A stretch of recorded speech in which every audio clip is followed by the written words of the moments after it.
Selamat malam seluruh teman-teman sahabat dimanapun Anda berada, terutama sahabat dari Perhimpunan Indonesia Tionghoa atau Perhimpunan Inti. Salam khas kita, salam kebangsaan. Hari ini hari Selasa tanggal 7 Juli 2020. Kita bersama-sama bisa berkumpul, bertemu lagi di udara dalam sebuah virtual meeting bertema malam hari ini adalah potensi bisnis pariwisata. Nah, kita punya beberapa tamu istimewa, tapi sebelum saya perkenalkan beliau-beliau, kami akan minta dengan hormat Pak Ketum untuk membuka acara di malam hari ini. Pak Teddy Sugianto, Ketua Umum Perhimpunan Inti. Silakan Pak Ketum. Ya, salam kebangsaan. Salam kebangsaan. Semua pengurus inti seluruh Indonesia. Yang saya hormatin Pak Bupati Pak Husein Murad, Bupati Pulau Seribu, Pak Nikolis, Pak Dedi, Pak Martin, yang tiap hari Selasa Inti Jawa Barat adakan Zoom. Kita bisa sama-sama ketemu dan juga kita bisa dengar dari narasumber yang kasih input yang begitu bagus. Ya, saya yang penting kita dengar aja. Kita punya narasumber dari Pak Bupati sama Pak Nikolis. Ya, selamat dan silakan jalankan Pak. Yuk, terima kasih. Terima kasih Pak Teddy. Padat, singkat, ringkas, dan jelas. Ini Pak Ketua Umum punya ciri khas seperti itu. Ya, kita langsung saja. Izinkan saya, Martin, host pada malam hari ini, memperkenalkan tamu-tamu istimewa kita. Yang pertama, dengan bangga saya memperkenalkan salah satu orang yang punya tanggung jawab begitu besar di satu tempat yang namanya sangat masyhur tentunya. Kita tentunya orang Indonesia tahu semua. Kalau di daerah Timur Tengah ada cerita 1001 Malam yang terkenal dengan salah satu kisahnya yang epik itu Aladin dengan lampu ajaibnya. Indonesia punya kepulauan 1000. Nanti apakah betul jumlah pulaunya 1000 atau kurang dari 1000 atau mungkin lebih dari 1000, kita akan gali dari sumbernya langsung. Ini sumbernya A1. Dengan bangga saya perkenalkan, kita sambut Bapak Bupati Administratif Kepulauan Seribu, Pak Husein Murad. Selamat malam, Pak Murad. Selamat malam, salam kebangsaan. Salam kebangsaan. Wah, ini Bapak udah langsung tune in ya. Salam kebangsaan, ciri khas inti. Luar biasa, terima kasih sekali Pak Murad. Malam hari ini kami sangat menghargai, sangat mengapresiasi Bapak berkenan untuk hadir. Kami tahu bahwa Bapak sangat sibuk, tapi menyempatkan diri untuk hadir di tengah-tengah kita semua. Kedua, tamu yang tidak kalah istimewanya adalah Pak Nicholas Lumano, PhD. Beliau adalah seorang praktisi pariwisata yang sudah berkecimpung di dunia pariwisata sudah puluhan tahun. Sampai berjenggot ini saya lihat nih, Pak Niko ya, luar biasa. Pak Niko, selamat malam Pak Niko. Selamat malam. Senang sekali nih melihat Bapak kembali di sini. Ya, terima kasih. Semuanya sehat ya Pak ya? Alhamdulillah. Alhamdulillah. Terima kasih. Bapak Ibu, untuk Anda yang baru saja bergabung, malam hari ini kita akan membahas potensi bisnis pariwisata. Kenapa kami mengundang Pak Bupati di tengah kesibukan beliau, Pak Murad? Karena ada satu potensi yang begitu besar yang kita lihat di Kepulauan Seribu, daerah yang selama ini kita sudah tahu namanya, tapi saya pikir belum tentu banyak dari kita yang sudah pernah mengunjungi Kepulauan Seribu. Nah, kita ingin tahu, kalau Indonesia terkenal dengan Balinya, boleh dong Indonesia juga bisa terkenal dengan Kepulauan Seribunya. Kalau orang bilang tuh Thousand Island itu kan nama ini Pak ya, nama Saus Untalet ya, terkenal sekali ya. Namanya juga sudah Thousand Island. Artinya kalau jadi nama kepulauan itu udah nggak aneh lagi, orang berbahasa Inggris pasti taunya Kepulauan Seribu, Thousand Island. Jadi kita akan coba gali apa saja yang perlu, informasi apa saja yang perlu kita tahu tentang Kepulauan Seribu malam hari ini. Pak Bupati, Pak Murad, kira-kira nih kalau kita lihat, kita tahu mungkin dari kecil kita sudah mengenal nama Kepulauan Seribu. Pertanyaan yang paling simpel dulu nih Pak, yang paling basic. Memang jumlahnya berapa sih Pak? Apa benar 1000 atau mungkin lebih dari 1000 Pak? Atau mungkin kurang dari 1000 Pak? Luar biasa Pak Martin. Jadi, it's my turn. Please. Ya, oke, baik. Terima kasih. Selamat malam, salam kebangsaan. Sekali lagi, seluruh peserta webinar kita malam ini yang saya hormati Pak Teddy, Ketua Umum Perhimpunan Inti, kemudian Martin sebagai host pada malam ini, Pak Niko, dan seluruhnya yang tentu tidak mungkin saya sebutkan satu persatu. Pertama, perkenalkan saya Husein Murad. Saya adalah 2 tahun terakhir ditugaskan menjadi Bupati Pulau Seribu. Kenapa saya pakai istilah ditugaskan, Martin? Ya. Karena Bupati, begitu juga Wali Kota di Provinsi DKI Jakarta ini adalah pejabat yang diangkat, appointed. Dia bukan pejabat sebagaimana Wali Kota dan Bupati di luar Jakarta yang elected, yang dipilih oleh masyarakat. Jadi kami, ya baik Bupati maupun Wali Kota di Jakarta ini adalah Wali Kota administrasi dan Bupati administrasi yang merupakan kepanjangan tangan gubernur di wilayah kerjanya. Hal-hal lainnya tentu sama, karena Kabupaten Kepulauan Seribu juga adalah anggota daripada Asosiasi Pemerintah Kabupaten seluruh Indonesia. Begitu juga kota di Jakarta juga merupakan bagian daripada seluruh kota di Indonesia. Jadi dia berupa ada Asosiasi Pemerintahan Kota. Jadi hal-hal lain yang ingin saya katakan adalah sama, hanya kami ini pejabat yang diangkat oleh. Kemudian cerita Pulau Seribu, ini Pak Martin ini akan panjang nih ceritanya. No problem, Pak. The floor is yours. Panjang Pulau Seribu nih. Pulau Seribu betul, kita kan biasa menyebut sesuatu yang banyak itu dengan istilah seribu. Betul sekali. Ada tangga seribu, ada lawang sewu, ada juga hewan jenis kaki seribu. Jadi rupanya sesuatu yang banyak itu akhirnya disimpulkan dengan menyebutnya seribu.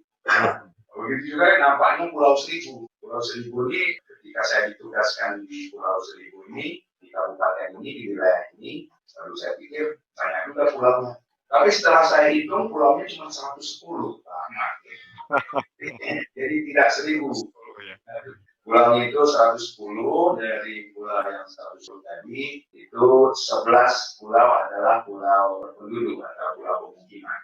Sisanya itu adalah pulau-pulau wisata, pulau-pulau konservasi dan jaga alam dan budaya, daerah yang memang dilestarikan atau penghijauan. Jadi pulau yang dihuni oleh penduduk tetapnya itu ada 11 pulau. Ada 11 ya Pak. Ya, itu cerita soal Pulau Seribu. Jadi seribu itu memang selalu kita asumsikan untuk sesuatu yang banyak. Dan begitu banyak susah ngitungnya, oleh 1000 aja. Pak Martin, terus cerita lain Pulau Seribu. Ini terkait dengan, mungkin saya akan mulai dengan terkait dengan yang sekarang sedang kita alami bersama tentang COVID-19. Nah, ini menarik nih. Betul. Sampaikan Pulau Seribu sampai dengan saat ini alhamdulillah merupakan wilayah yang hijau. Wilayah yang hijau luar biasa ya Pak ya. Hijau ya. Dalam artian dia terkategori wilayah yang aman. Karena memang Pulau Seribu ini kita banyak hal yang diuntungkan, terutama soal letak geografis. Yang Pulau Seribu memang tidak terlalu bersentuhan dengan publik yang banyak, jadi artinya orang di Pulau Seribu ini ya harus naik kapal dan sebagainya, sehingga ketika kami katakanlah mengisolasi wilayah itu sangat tertolong. Jadi kita cukup menghentikan pada waktu itu pada saat babahnya tinggi, kita menghentikan supaya aktivitas ke darat maupun yang dari darat ke pulau kita coba kita coba kurangi. Itu yang menentukan sehingga wilayah kita Pulau Seribu sampai dengan saat ini memang menjadi wilayah yang aman. Dan seterusnya tentu kita juga melakukan berbagai upaya, misalnya melakukan sosialisasi edukasi masyarakat, ya kemudian kita juga melakukan persiapan, misalnya kita melakukan posko piket ya di Pulau Seribu untuk melakukan baik orang yang datang ke pulau maupun orang yang akan keluar pulau. Iya.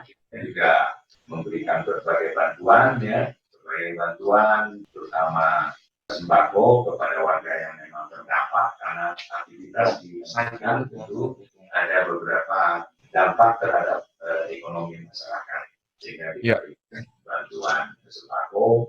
Kemudian kita juga mengkampanyekan yang sampai dengan saat ini kita lakukan secara masif, yaitu mengkampanyekan pola hidup bersih dan sehat. Oke. Mohon izin sebentar, mohon izin. Bapak Ya. Ibu, dengan rasa hormat mendalam, kami mohon Bapak Ibu yang lain berkenan untuk mute atau pindah ke mode bisu atau silent ya di account masing-masing karena ada beberapa suara yang masuk ke presentasi Pak Bupati. Terima kasih. Kita melakukan edukasi terhadap pola bersih dengan mencuci tangan, pemakaian masker, kemudian menjaga jarak. Bahkan kita lakukan kampanye cuci tangan ini secara massal, menyiapkan sarananya di lingkungan-lingkungan pemukiman, terutama apalagi di dermaga, tempat kedatangan, maupun perangkatan keluarga, dan kita mendapat dukungan dari banyak pihak. Sarana cuci tangan ini termasuk dari INTI. Nah, Pak Teddy ini dengan semangatnya memberi dorongan sehingga memberikan sarana untuk cuci tangan, sehingga kita sudah letakkan sarana itu di semua pulau di Kepulauan Seribu. Sekali lagi terima kasih ya kepada INTI dan seluruh pihak yang sudah ikut bersama-sama kami dalam rangka pencegahan COVID-19 ini khususnya di Pulau Seribu. Jadi itu Lina dapat dilanjutkan mungkin slide-nya kita persingkat saja supaya nanti kita lebih banyak kepada bagaimana potensi wisata di Pulau Seribu. Nah ini kampanye kita cuci tangan, itu di gambar atas itu ada Pak Teddy itu beberapa waktu yang lalu sempat kami undang ke pulau untuk menyatakan bahwa kita kampanye untuk hidup bersih ini sudah masih kita lakukan di Pulau Seribu. Wah, kami bangga sekali nih Pak Murad. Ya. Ada Pak Ketum di Kepulauan Seribu itu ada yang berbatik biru itu Pak Bupati ya. Kalau Ya. saya lihat dari sini saya lihat fotonya tuh ada Pak Bupati berbatik biru, terus di kiri atas tuh ada Pak Ketum sedang cuci tangan itu ya, Pak Ketum ya. Ya. Tangan itu salah satu sarana cuci tangan yang betul sekali diberikan izin untuk warga di Pulau Seribu. Ya. Nah, itulah yang mungkin membuat sampai saat ini Pulau Seribu ini masih juga melakukan persiapan dengan melakukan tes swab dan sebagainya. Kemudian termasuk kita juga menyiapkan apabila nanti ada warga kita yang terdampak sehingga kita lakukan isolasi untuk mandiri, seandainya nanti tidak bisa menampung, tetapi alhamdulillah sampai dengan saat ini ruang isolasi itu tidak terpakai karena memang warga kita alhamdulillah sehat. Ini luar biasa nih Pak Murad. Ya. Kalau boleh kami tanya, artinya sampai sejauh ini tidak ada suspek atau bahkan tidak ada pasien yang terdampak COVID di Kepulauan Seribu ya?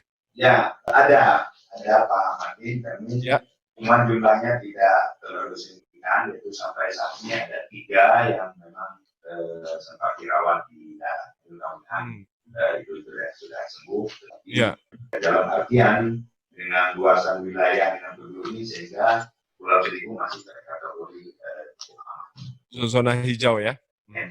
Luar biasa. Tadi juga saya lihat saudara-saudara kita di Kepulauan Seribu, Kepulauan bawah kepemimpinan Pak Murad juga mereka memiliki kesadaran yang sangat tinggi ya Pak ya. Kalau kami perhatikan patut dicontoh juga nih untuk saudara-saudara lain di kabupaten di provinsi seluruh Indonesia. Untuk beribadah pun menerapkan social distancing ya Pak Murad ya. Tadi ada fotonya ya. Luar biasa. Silakan dilanjut Pak Murad. Ya, jadi wilayah Pulau Seribu yang terkategori hijau ini tentu menjadi potensi kita ke depan yang akan kita kelola supaya nanti wisata di Pulau Seribu bisa diminati oleh banyak pihak. Karena tentu orang ingin saat ini datang ke satu tempat yang tentu akan mendapatkan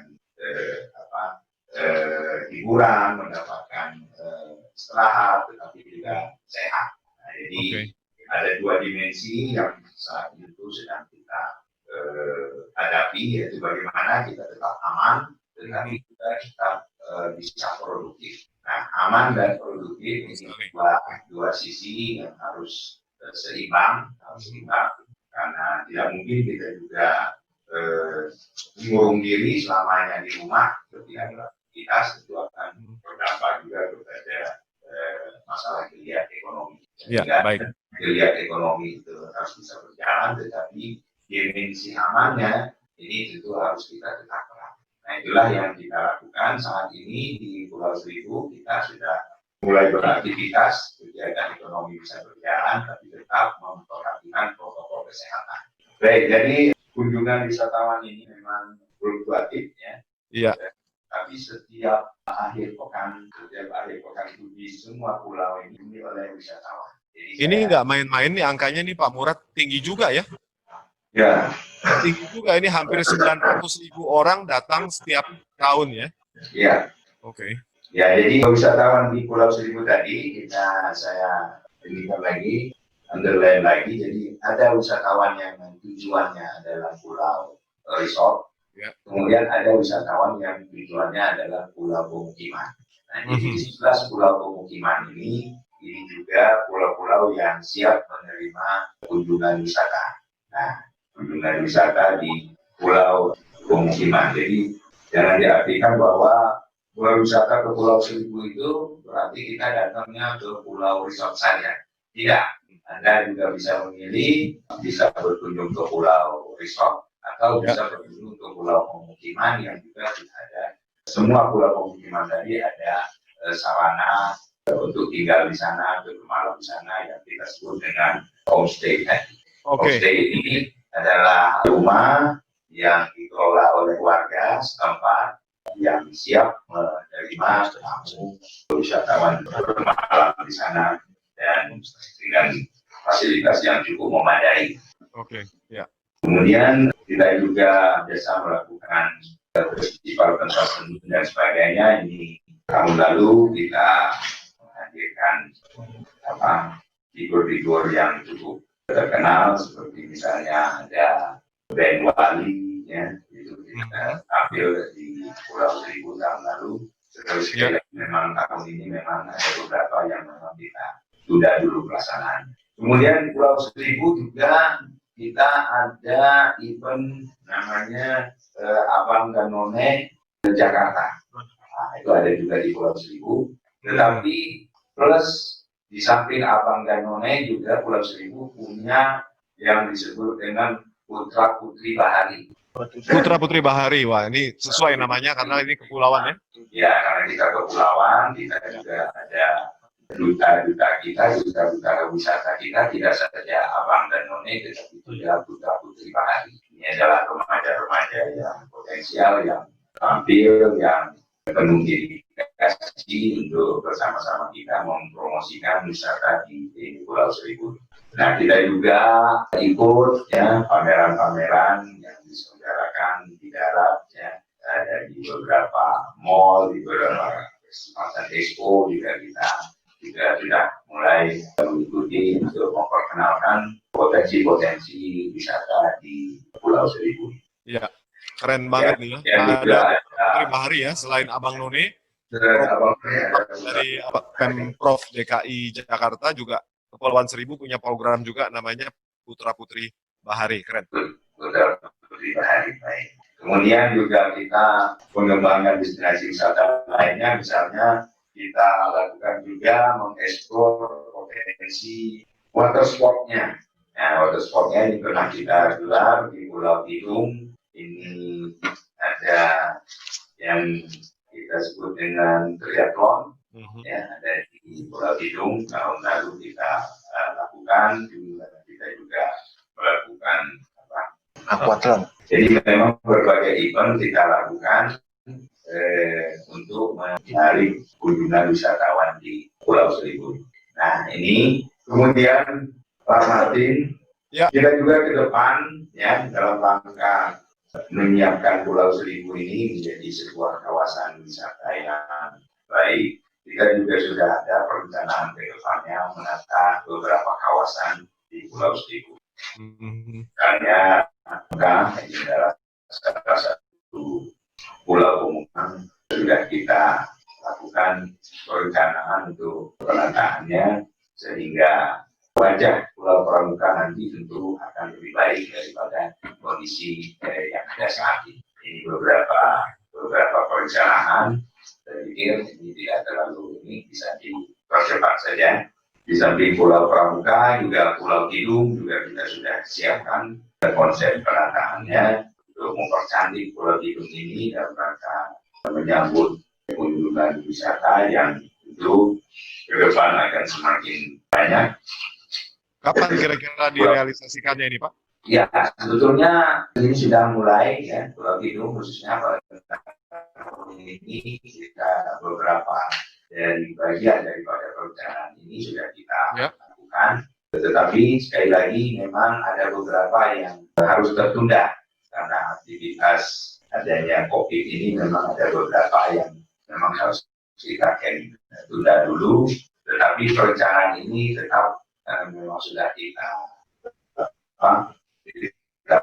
putuskan ini harus ada seperti Pulau Tidung dan Pulau Panggang juga kita tidak masukkan di dalam perencanaannya untuk penataan sebagai kawasan unggulan kita di Pulau Seribu ini. Jadi ada 3 pulau, yaitu Pulau Panggang, Pulau Tidung, dan Pulau Pramuka. Ini nanti akan kita tata lebih baik dari keadaan yang saat ini. Ini sudah. Saya bisa membayangkan ya, Bapak Ibu, kita bisa membayangkan apa yang disampaikan oleh Pak Bupati, Pak Murad tadi. Apabila semua ini sudah terrealisasi, indah sekali ya Pak ya? Ya, itu kita potensi kita yang kita miliki di Pulau Seribu ini dapat lebih kita kembangkan lagi. Jadi maksudnya tidak saja saya memberikan informasi tentang wisata di Pulau Seribu, tetapi saya juga berharap ada masukan-masukan, ya, ada saran-saran yang konstruktif untuk bagaimana kita mengembangkan wisata di Pulau Seribu. Yang tadi saya sampaikan, Pulau Seribu ini adalah Jakarta. Pulau Seribu ini punya potensi yang baik kalau kita bisa kembangkan dengan konsep yang lebih matang dan terintegrasi sehingga benar-benar Pulau Seribu ini dapat menjadi kebanggaan kita semua. Mudah-mudahan. Makanya terutama Pak Niko yang tentu banyak tahu juga soal Pulau Seribu, tahu juga perkembangan wisata di kita sehingga tentu bisa memberi masukan kepada kami pengembangan Pulau Seribu ke depan. Itu Pak Martin, mungkin diskusi akan lebih menarik, diskusi akan banyak hal yang kita dapatkan. Terima kasih banyak Pak Murad. Ini luar biasa presentasi yang sangat informatif. Kita tahu banyak hal-hal yang kami pikir belum banyak kami ketahui sebelumnya tentang Kepulauan Seribu atau tempat wisata, fasilitas-fasilitas yang ada di Kepulauan Seribu. Kita tahu malam ini dari sumbernya langsung dari Pak Bupati, Pak Husein Murad. Sebelum kita tanya ke Pak Niko, tadi Pak Murad sudah mempersilahkan Pak Niko untuk memberikan masukan atau mungkin apapun yang mungkin bisa bermanfaat untuk beliau nanti dalam pengelolaan Kepulauan Seribu. Rupanya sudah cukup banyak pertanyaan, kami mohon maaf harus kami juga saring beberapa pertanyaan yang masuk di awal. Dari Ibu Lilik Suci Cendrani. Pak Bupati, perkapan wisata itu ditutup? Mungkin kalau itu jawabannya saat mulai wabah ya, COVID-19 ya. Dan kapan dibuka kembali? Itu pertanyaan pertama. Yang kedua dari Pak Yusef, selama ini ada kesan bahwa pantai utara kondisinya tidak sebersih pantai selatan. Bagaimana dengan kondisi di tempat wisata Kepulauan Seribu, terutama kebersihan pantainya? Kira-kira berapa biaya per hari untuk satu orang wisatawan bermalam mungkin ya di Kepulauan Seribu? Dan apakah pantai di Kepulauan Seribu itu bisa digunakan untuk berenang? Seperti itu. Ini cukup banyak. Dan apa aja fasilitasnya? Kalau fasilitas tadi kita sudah lihat ya. Tapi mungkin simpelnya adalah kapan mungkin wisata di Kepulauan Seribu bisa beroperasi normal, mungkin dengan protokol yang baru. Dan bagaimana sih tentang kebersihannya Pak Murad? Kira-kira kalau satu orang ke sana 1 hari 1 malam itu menghabiskan biaya berapa atau perlu biaya berapa? Silakan Pak, langsung saja dijawab. Ternyata banyak juga yang berminat di Kepulauan Seribu ini. Langsung nih Pak. Luar biasa baik.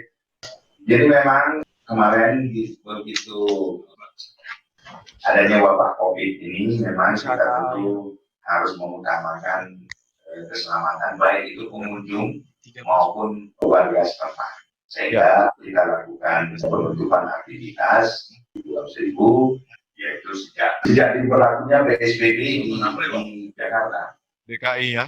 Ya di DKI kita lakukan, tetapi sesungguhnya memang sebelum itu kita di Pulau Seribu sudah antisipatif ya, dengan juga sudah mulai kegiatan sebelum adanya peraturan gubernur yang aktivitas tadi. Kemudian setelah masa COVID ini melandai, ya kita masuk kepada apa yang disebut dengan fase PSBB transisi. Di transisi ini sejak 13 Juni yang lalu memang aktivitas ini sudah mulai kita buka kembali, tetapi tadi dengan memperhatikan protokol kesehatan, terutama pembatasan kapasitas. Ya, jadi misalnya kapasitas rumah makan, kapasitas angkutan itu tetap dibatasi maksimal 50%. Ya. Kemudian tentu memakai masker, selalu mencuci tangan dan sebagainya. Protokol itu sudah ada di setiap tatanan. Misalnya rumah ibadah ada protokolnya, rumah makan ada protokol, kemudian transportasi ada protokolnya, di dermaga dan sebagainya. Itu yang kita lakukan, tetapi aktivitas itu sudah mulai berjalan. Artinya sudah buka ya, Pak Bupati? Oke. Nah, Ibu Lilik, kalau mau ke sana, Pak Lilik Suci Cenderani, kalau mau ke sana sudah siap, Pak. Pak Murad dan jajaran sudah siap menerima wisatawan.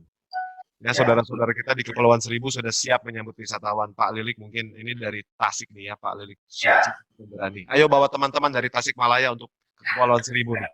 Jangan ke Bali aja ya.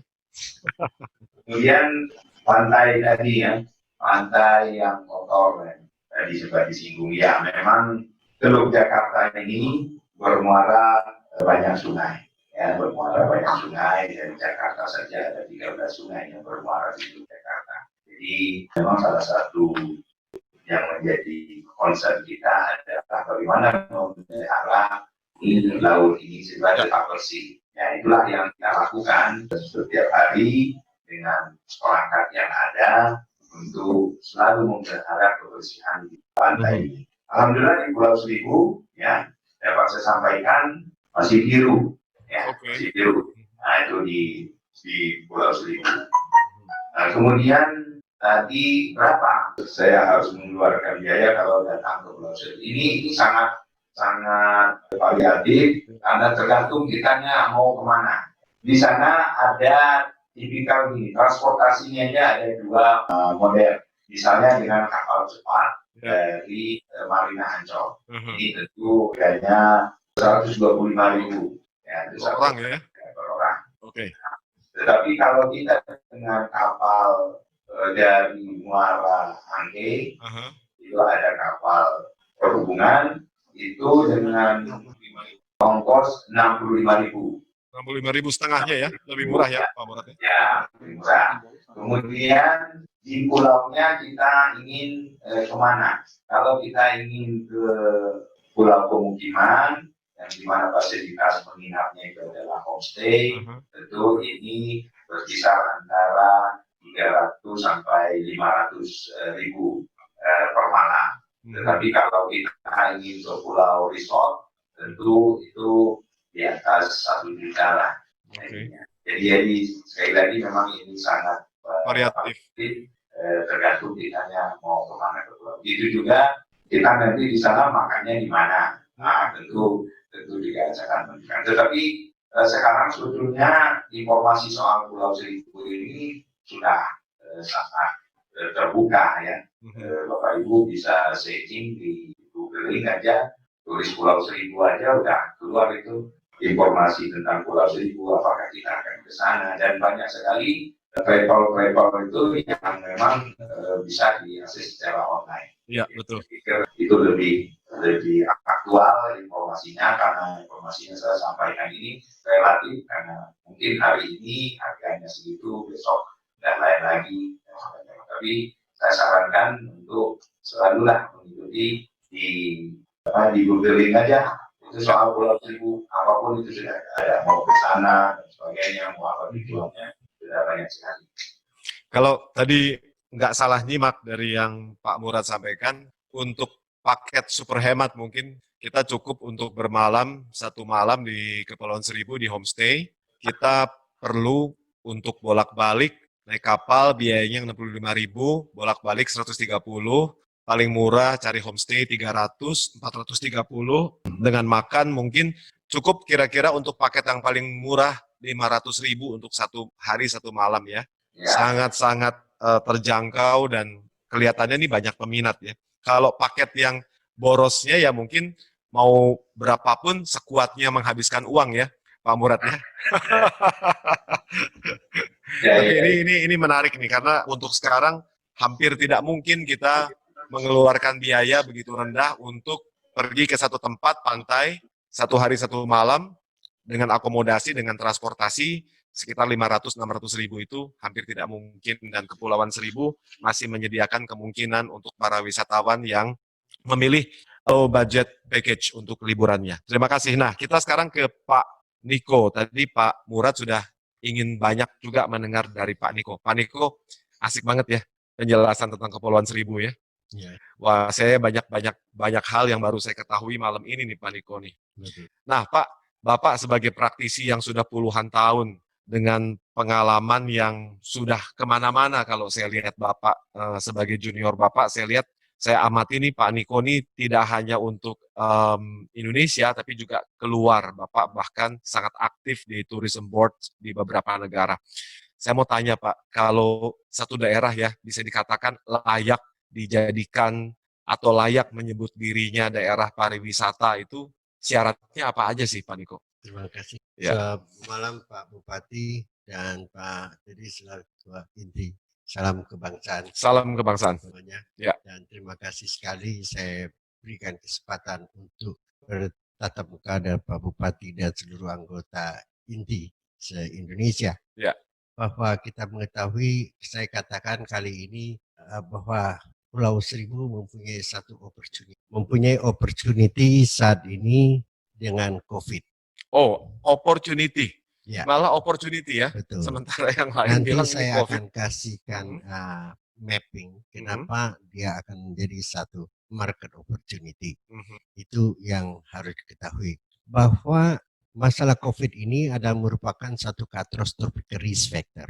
Ya. Yang kita tidak tahu kapan prediksi ini. Dan bahwa pantai, alam, manusia berwisata itu adalah hubungan manusia kepada Yang Maha Kuasa, manusia berhubungan dengan manusia, manusia berhubungan dengan alam. Ya. Bila mana Bapak di lockdown selama 3 bulan, saya keluarkan Bapak pasti loss of your immune. Nah, betul. Ini maka butuhlah kita mengenal alam itu. Ini satu saya katakan tema Travel Tomorrow dari WTO. Bapak lihat bahwa di situ marketnya, bahwa wisatawan, bahwa Indonesia masih memiliki tempat, mempunyai suatu natural landscape. Kenapa saya katakan Pulau Seribu adalah yang mempunyai opportunity, dia paling dekat dengan DKI. Ya. Dia mempunyai central economic. Oke. Ya, jadi bahwa bila mana Pulau Seribu dapat nge-branding Pulau Seribu dan mempromote Pulau Seribu, kali ini menjadi satu tourist destination atau yang akan divisit oleh 3 aspek. Wisman tentu yang ekspatriat yang ada di Jakarta, Bekasi, dan itu yang turis, dan juga yang excursionis maupun bisnis. Nah, maka saya katakan pandai tidak memainkan market ini, ya kan? Kita concern domestic market, Jakarta dengan dekat dengan Jawa Barat, Bogor dan sekelilingnya, maka itu mempunyai satu market potensial. Kita punya 360 juta wisatawan domestik, bahwa memang wisatawan luar negeri inbound menjadi satu tantangan bagi kita. Ini yang harus dilakukan. Kalau bicara Pulau Seribu kita sudah kenal pada abad ke-16. Sudah lama ya Pak? Ya, dia merupakan pulau yang paling sibuk dari semua pulau di Indonesia, yaitu Pulau Seribu. Namanya onrus, dalam bahasa Belanda nggak pernah istirahat di Pulau onrus. Nah, ini merupakan satu potensi Pulau Seribu, bisnis potensial Pulau Seribu yang kami potret. Nanti bisa dilihat ini inti bahwa Pulau Seribu dia mempunyai 3 potensi. Potensi apa saja, kalau namanya potensi harus terukur. Sering-sering potensi itu tidak terukur, maka orang tidak berani investasi karena tidak terukur. Kalau Bapak ukur di sana satu kawasan punya tambang emas, sekian square punya sekian metrik ton, Bapak berani investasi? Tidak. Berani. Pasti berani. Karena sudah ada data ya Pak ya. Maka dia harus diukur berapa besar potensinya yang mampu orang memberikan satu investment. Di situ saya kasihkan gambar yang sedikit, sedikit. Itu kapal saat ini balik-balik bahwa kapal yang sekarang posisi pariwisata itu begitu. Kapalnya yang begitu Pak, Bapak lihat kan? Nah sedang menderita benar nih. Iya. Tapi kita, ini gambaran tentang situasi ya. Kapal ini seperti berlayar enggak, berdiam di dermaga saja sudah oleng. Hancur gara-gara COVID, dan bahwa Pulau Seribu yang mempunyai 3 kutub potensi. Apa aja tuh? Potensi alamnya, kawasan alam itu sendiri, conservation, dan kawasan pariwisata, dan kawasan untuk potensi resources for industrial. Kalau kita bagi menjadi 3 potensi yang ada di sana.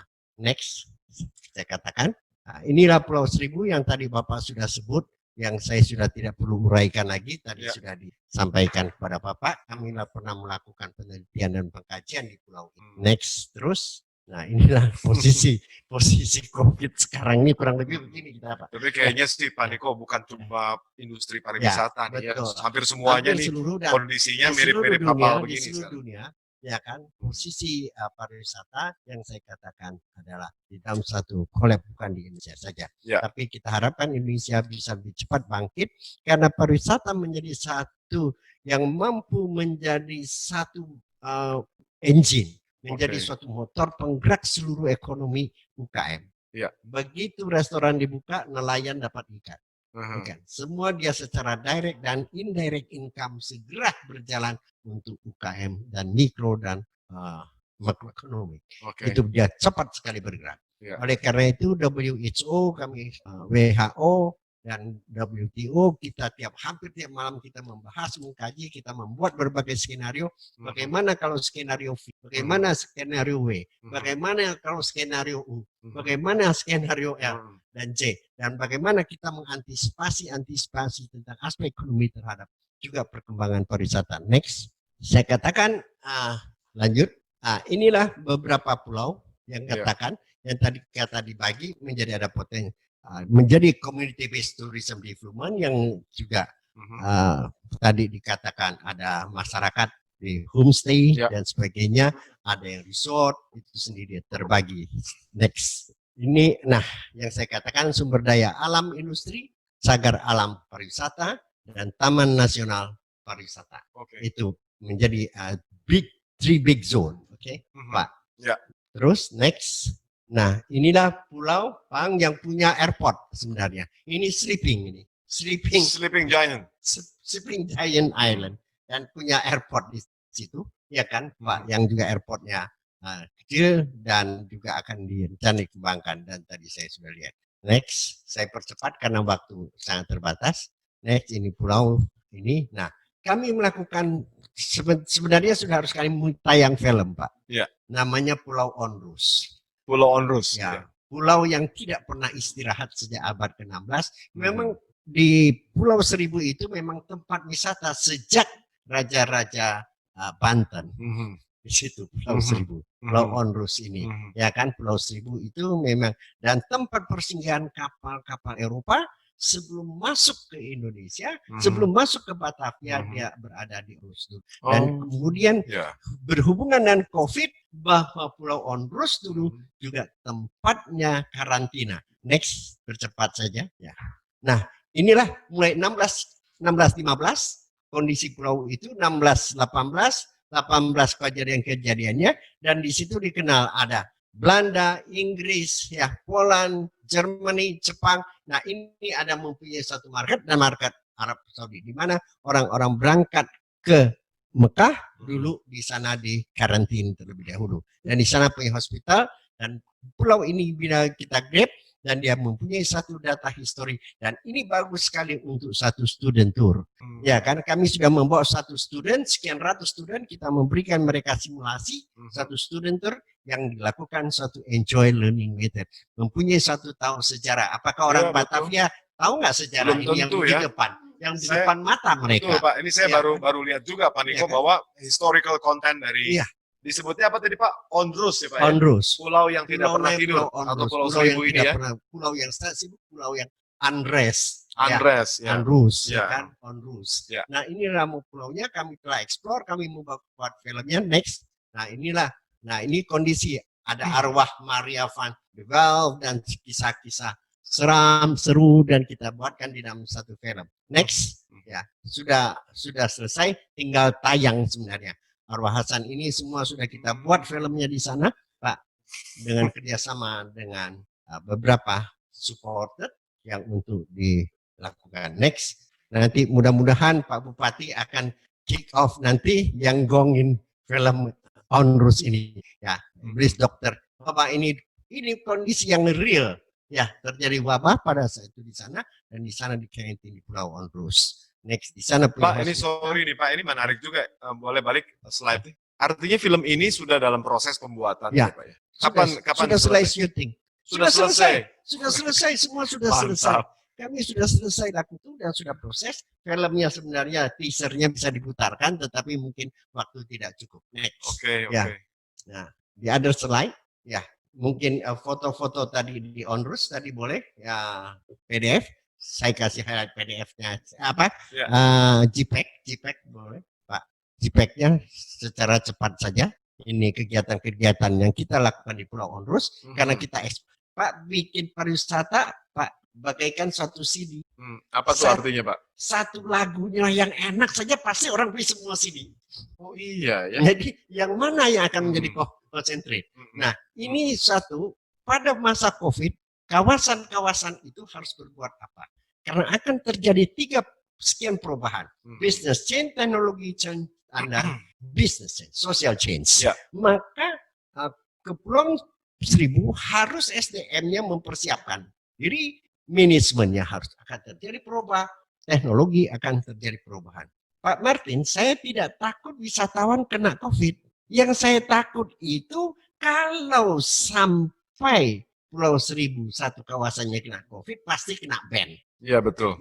So semua orang yang ada di resort itu sendiri betul-betul harus mempunyai peer protokol. Kita telah membuatkannya, kalau butuh nanti kami akan sampaikan bagaimana sejak orang mulai arrival sampai mereka pulang, itu ada satu protokol yang telah kami bantu, kami desain, kami buatkan. Nah, new normal ini adalah merupakan menuju pada agenda 2030, ya, pada environment, peaceful, dan sebagainya. Mudah-mudahan COVID ini akan muncul satu peaceful. Sebenarnya ini goalnya, Pak. Next, Pak. Next slide, Pak. Nah, inilah kita launching, Pak, Onrus. Sudah kita launch, Pak. Tapi karena COVID, ini pas Hari Museum Nasional, ya kan, Pak, di Jakarta. Next, Pak. Ya, nggak usah diputar lagu, suaranya nggak usah, Pak. Next. Nah, ini kita sudah promonya itu karena COVID ini, Pak Bupati, maka kita stuck, ya kan, Pak. Mudah-mudahan. Tapi kalau film kan sebenarnya kita bisa juga online Pak ya? Oh bisa ya? Online. Oke, bisa cuma online. pada saat kita mau tonton di bioskop atau di studio, mungkin kendalanya di situ. Bisa putarkan. Nah, kalau belum tayang jangan Pak, biar penasaran teman-teman ya. Kan? Ini segera akan kami tayang, Pak. Next, terus next yang lain. Nah, kita bawa anak-anak pergi satu. Ini adalah student, semua para student yang kita sebut apa secara metodologinya adalah enjoy learning method. Ya, mereka enjoy, mereka belajar. Harus ada metode-metode terhadap itu. Nah, Pulau Seribu, apakah Bapak ke pantai berjemur atau bukan, Pak? Iya, salah satunya. Tidak betul, Pak. Oh, salah. Ngapain berjemur, Pak? Kalau berjemur di rumah aja, Pak. Kalau berjemur itu dari basah ke kering. Iya. Mereka orang asing belinya adalah sunbathing, mandi sinar. Nah, bagaimana kawasan itu memprepare resort area for sunbathing area, karena itu akan muncul satu moisturizer, dan kalau berjemur di sana kata orang kita tidak akan cancer of skin. Itu yang penting. Oleh karena itu orang Eropa dengan sangat mahal mendatang ke Indonesia dan akan mendapatkan normal flora untuk dia dikatakan saja. Kalau orang Sunda nggak moyan, Pak ya. Bagi Moyan. moyan. Ya. Oke, next slide. Inilah kita bawa mereka walaupun sangat ekonomis, ini para student mempelajari tentang Pulau Onrus, histori kami jelaskan bagaimana history of the Onrus. Next. Ini kapan nih Pak terjadinya nih? Tahun yang lalu. Tahun lalu ya, lalu. berarti belum lama ya. Ini Onrus. Ya. Next, oke. Oke, ini Onrus kita kasih presentation kepada student semuanya sebelum mereka masuk semua satu light class, ya kan? Ya. Diadakan ini. Next, Pak. Saya kira ganti slide lain, Pak. Nah, ini acara syuting semua krunya, Pak, semua pemainnya. Bapak pasti Martin kenal, ya kan? Ini semua ini. Ya, next sekarang slide terakhir. Mungkin bukan presentation yang terakhir, yang highlight saja. Ya. Pak, PDF, ya kan? Nah, bukan yang ini satunya, Pak. Ya, betul, Pak. Ya, ini, ya kan? Ini bagaimana kita harus mengatasi, bagaimana antisipasi mereka. Terus saya katakan saya sudah buat khusus untuk inti ini, bagaimana kita lakukan. Terus, nah, pariwisata memiliki kapasitas untuk membangkitkan kembali, ya kan, Pak, memulihkan kembali sektor-sektor ekonomi lainnya. Oke, ini pariwisata. Ya. Oleh karena itu, Pak Bupati bersyukur berada di Jakarta. Ya kan, Jakarta have the big market, ya, dan Pulau Seribu memang bukan di mana-mana. Pulau Seribu ada di Jakarta, ya. Tetapi how we are make a sonic boom. Tahu Bapak sonic boom? Sonic boom atau sonic ya, boom? Sonic boom. Ya, oke. Ya Apa kan? tuh, Pak? Itu sekarang kalau sonic boom itu ada suatu F-16, dia lari dengan cepat dalam satu ruang yang kosong, dia bunyinya pang, gitu kan, Pak. Nah, you must be do speed this time ini strategic marketing yang harus dilakukan dengan cepat di dalam satu ruang besar, maka dia bam. Nah, ini yang harus diledakkan pada this moment ini buat seperti menembus kecepatan suara gitu ya, betul. Pak. Ya? Nah, dia bam besar sekali yang bagaimana harus dilakukan. Insya Allah pada waktu momen yang lain kita bisa berdiskusi dengan Pak Bupati bagaimana harus mengembangkan kawasan itu. Kalau Pak Bupati undang kita, Pak. Kalau saya, Pak Bupati, kalau saya ini dipanggil Prof, Pak Expert. Kalau expert itu sudah orang dekat-dekat expired, Pak Bupati. Jadi jangan dipercaya. Kalau Prof ini, kalau pejabat bisa mengundang 10 Prof, kalau Pak Martin bisa bayar 10 profesor. Ya kan, kalau profesor nggak sanggup bayar Pak Martin. Nah, priority tourism. Ini recovery bagaimana, next terus yang cepat saja. Nanti ini saya akan berikan satu contribute. Ini terus. Nah, inilah yang harus diantisipasi dan untuk merecovery ya bagaimana Pulau Seribu menghadapi COVID dan what after COVID, ya kan, Pak. Ini secara marketing, secara SDM, secara teknologi dan sebagainya. Insya Allah kita akan memberikan satu contribute pemikiran inti bisa memberikan support kepada Pak Bupati karena di sini kita punya council, kita punya tim council yang cukup. Sehingga Pak Bupati tinggal ngomong dan inti aja, nanti Pak Martin tugasin saya gitu, Pak. Kalau saya nggak sanggup, saya tidak sanggup bayar Pak Martin, Pak Prof nggak sanggup bayar satu konglomerat juga, tapi konglomerat sanggup bayar 10 profesor. Konglomeratnya itu Pak Niko, konglomeratnya yang pakai baju merah, pakai topi hitam itu, Pak Ketum itu konglomeratnya. Nah, harus betul-betul. Nah, sekarang kita must be speak by data. Ya kan? Sains itu akan masih lama lah. Kalau sains proses dan sebagainya, data-data yang kita punya itu bisa dieksplor, dapat dipergunakan secara maksimal oleh Pak Bupati dan mempunyai satu resiliensi, mempunyai satu kekuatan yang terintegrated semuanya. Mempunyai satu sinergi. Saya punya power, Pak, apalagi Pak Bupati punya power yang lebih besar, Pak Martin powernya paling gede. Kalau power ini dikumpulkan jadi semua Power Rangers akan mempunyai Power Ranger yang akan mempunyai satu sinergetik for Pulau Seribu. Terima kasih. Wassalamualaikum warahmatullahi wabarakatuh. Waalaikumsalam warahmatullahi wabarakatuh. Terima kasih Pak Niko, Profesor Niko. Nah, ada juga tadi dari Pak Palandi atau Ibu Palandi, saya mohon maaf kalau salah sebut. Salam Pak Niko, ini untuk Pak Niko. untuk juga mungkin untuk Pak Murad juga Pak Bupati. Kenapa image Kepulauan Seribu tuh kok kalah sama Bali? Kalau begitu indahnya nih sepertinya kan kalau kita lihat tadi yang dipresentasikan oleh Pak Bupati, yang Pak Niko sampaikan juga ada sejarahnya begitu luar biasa. Kenapa bisa kalah sama Pulau Bali, Pak? Ya. Kita mengetahui seorang wisatawan Ya. itu berapa jam dia menghabiskan di dalam satu kegiatan. Oke, ada hitungan apa ya? Ada. Oke, Kalau scanning itu mereka 30% dari buta hour. oke, Kemudian 60% about culture. oke, Kita tahu di sana culture agama. iya, Oleh karena itu kita angkat historikalnya dan Iya. sebagainya, iya. culture masyarakatnya itu sangat penting. Memang Apakah semua turis begitu perilakunya? pada average-nya Mhm. tergantung kita masuk buat segmen market apa psychocentric segment, mid-centric segment atau hellocentric segment. Pak, sebentar Pak. Ini bahasanya Bapak nih saya harus kuliah lagi buat mengerti yang tadi Bapak sampaikan Pak Profesor. Mungkin untuk sederhananya tadi Bapak bilang seorang wisatawan dia menghabiskan 30% untuk scenic beauty atau menikmati keindahan alam, ya. Dan 60%-nya untuk culture, Ya.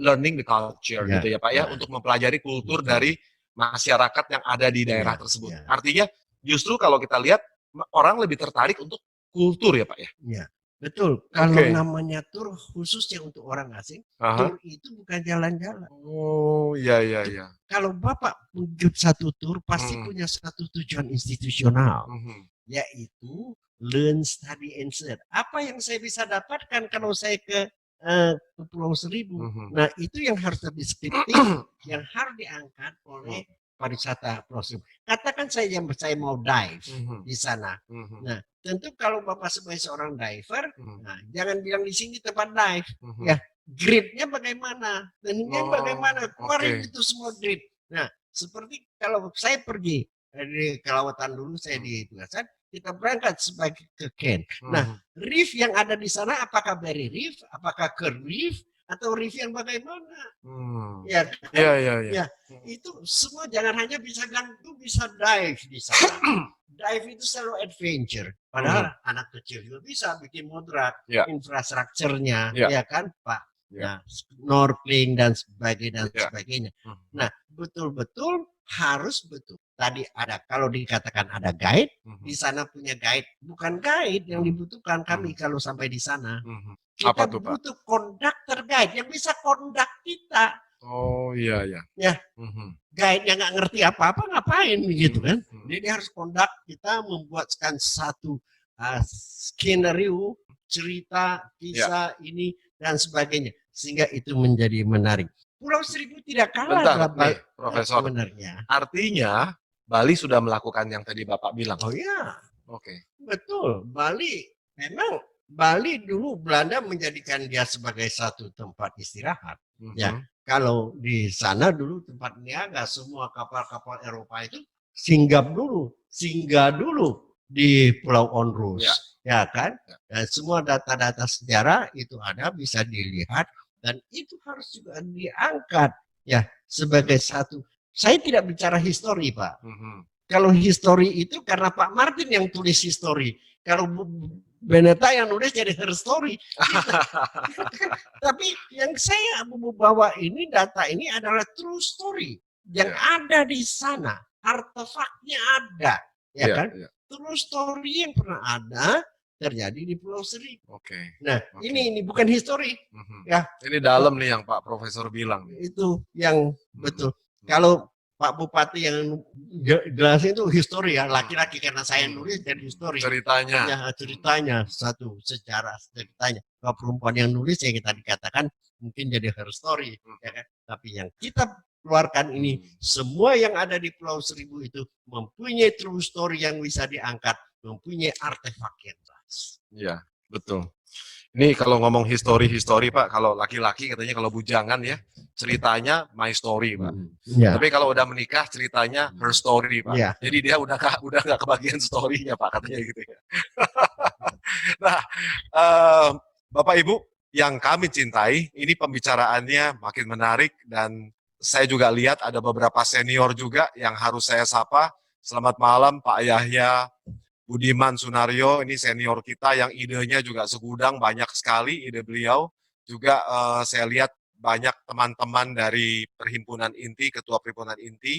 Selamat malam semuanya, salam kebangsaan. Baik yang ada di Jawa Barat maupun yang ada di provinsi lain. Kita juga perhatikan di sini beberapa poin yang tadi Pak Niko, Pak Profesor sampaikan. Ada beberapa hal di mana satu kawasan atau satu daerah atau bahkan itu provinsi atau negara baru bisa menyebut dirinya sebagai kawasan layak pariwisata kalau sudah bisa menyiapkan apa yang memang dibutuhkan atau apa yang memang diinginkan oleh wisatawan yang hadir di sana, terutama mancanegara. Bagaimana dengan faktor bahasa, Pak? Itu indeks-indeknya. Iya. Ya, untuk sekarang ditetapkan oleh WTCF.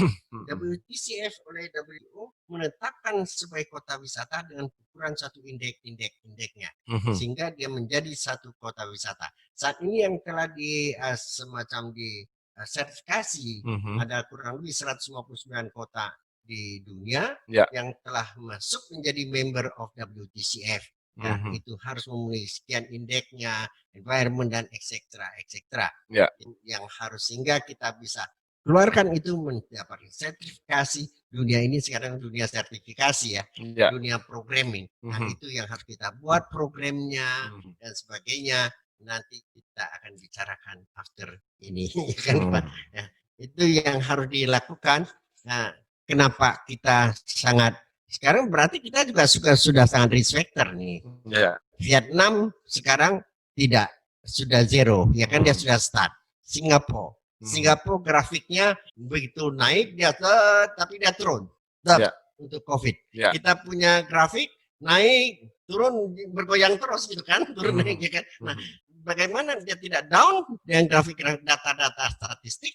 Data-data itu sangat penting yang untuk kita menginform. Karena informasi adalah menjadi suatu hal yang sangat penting, data empiristik yang harus sangat penting, tanpa itu kita akan ketinggalan. Mantap. Tadi Pak Murad, Pak Bupati udah kasih kuliah saya 2 SKS, tambah lagi 2 SKS lagi. Pak Profesor, moga-moga besok saya bisa wisuda nih. Amin. Nah, ini ada lagi pertanyaan bagaimana ini dari Pak Salomo. Ya, Pak Salomo, selamat malam. Bagaimana meningkatkan status Pulau Seribu supaya bisa setara dengan tempat-tempat wisata kelas dunia? Ini mungkin ada kesamaan pertanyaan dengan yang tadi ya. Kalau tadi kan kenapa kalah? Tadi Bapak sudah sampaikan. Selain yang Bapak sebutkan tadi bahwa satu daerah juga selain menyiapkan tadi Bapak bilang scenic beauty, ya, keindahan alamnya, juga harus menyiapkan culture untuk dipelajari. Nah, selain itu apa lagi, Pak? Jadi kita lihat, Pulau Seribu itu ada satu resort. Ya. Satu resort pasti ada satu aktivitas. Satu aktivitas, ada satu attraction. Nah, tinggal bikin event-eventnya yang mempunyai world class event. Termasuk di dalam world class eventnya maupun dia punya homestay. Yang Bapak katakan homestay sebenarnya dia punya kampung kan. Kalau disebut desa wisata ya Pak Bupati ya. Dia desa juga kan itu. Itu hanya orang mengenal homestay. Nah, anggaran mungkin Pak Bupati nggak kebagian nih karena sebutnya homestay. Kalau desa wisata ada pada PPN kan itu. Nah, kan dia one of the strategy karena banyak hal dan dia merupakan satu desa ya kan yang banyak ada masyarakatnya. Bagaimana menjadikan men-treat mereka, mengeducate mereka di dalam satu hospitality. Dan itu betul-betul menjadi touristic product. Kan apa sih hotel? Sama juga dari home. Kalau nggak percaya semuanya dari home, hospital di hotel. Nah, mau jadi rumah atau mau jadi home atau mau jadi hotel? Yang hotel kan home yang punya organisasi for the traveler and lodging. Nah, bagaimana homestay itu? Nah, ini perlu nih Pak. Dia. Ini teman-teman kita yang di sini ya, para pemuda ini ya perlu tahu tuh. Semua dari tau nggak? Home, hotel, house. Kalau diskotik tuh nggak ada hiskotik, nggak ada karaoke, itu jadi jangan ke tempat-tempat begitu. Kalau ke tempat tuh yang tadi Pak Profesor sebut ya, itu benar sekali. Nah, terima kasih Pak Profesor. Saya pikir Pak Bupati, Pak Murad, ini Pak Profesor lanjut presentasinya atau penjelasannya jangan-jangan di kantor Bupati Kepulauan Seribu di dalam waktu dekat. Ini feeling saya nih, Bapak kalau diundang sama Pak Bupati, saya yang jadi driver Bapak ke sana deh Pak. ke Jakartanya Pak ya, kontak-kontak ya.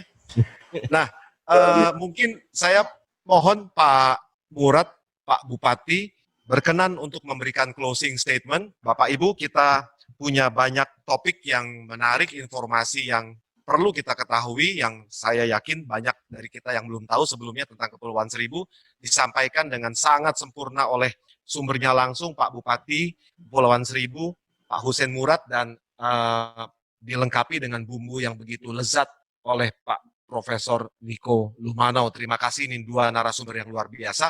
Silakan Pak Bupati memberikan closing statement untuk teman-teman saudara-saudara kita dari INTI. Silakan Pak. Baik, pertama tentu saya apresiasi sekali forum ini luar biasa, terutama bagi kami di Pulau Seribu.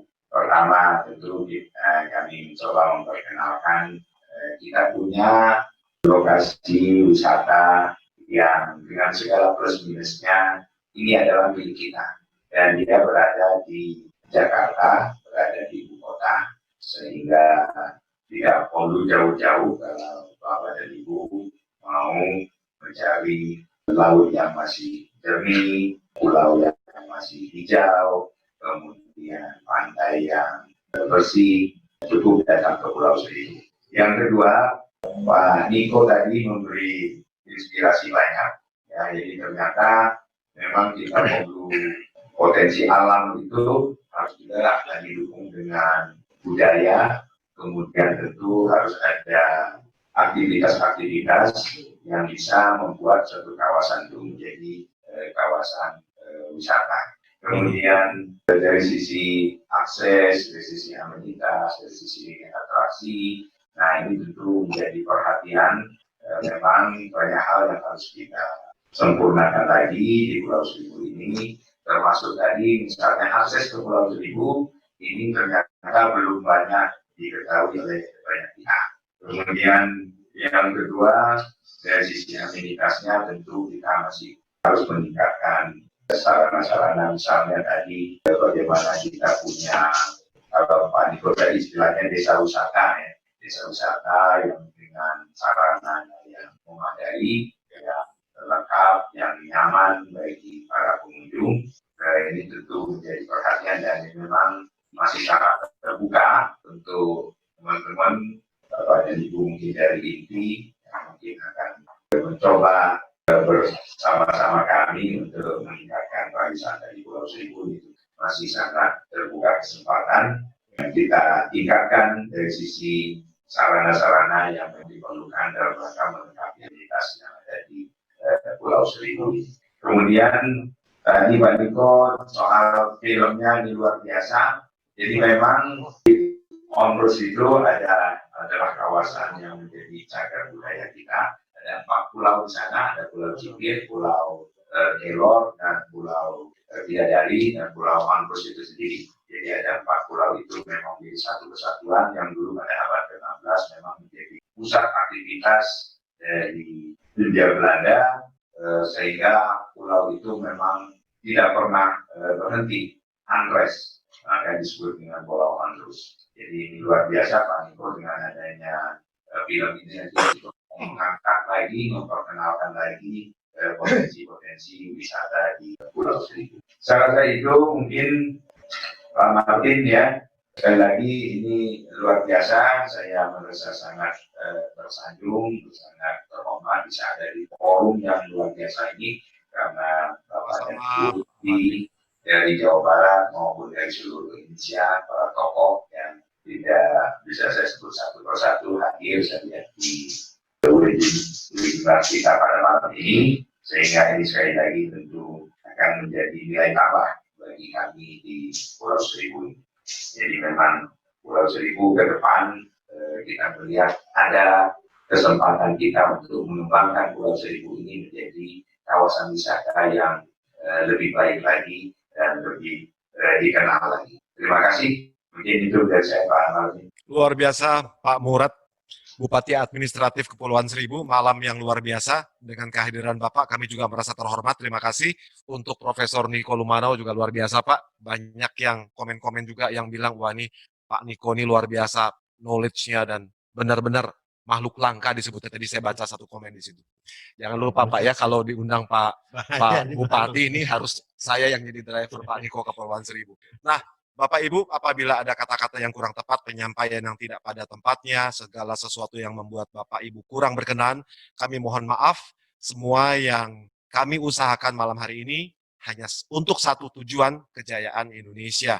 Yuk kita serbu Kepulauan Seribu. Selamat malam, salam kebangsaan. Terima kasih, sampai bertemu lagi hari Selasa depan. Jangan lupa subscribe, kunjungi account kami di YouTube, Inti Jabar, subscribe and like. Minggu depan videonya sudah tayang. Sekali lagi terima kasih, sampai bertemu lagi Selasa depan. Pak Ketum, terima kasih. Pak Bupati, terima kasih. Pak Niko, terima kasih. Bapak Ibu yang kami hormati, terima kasih.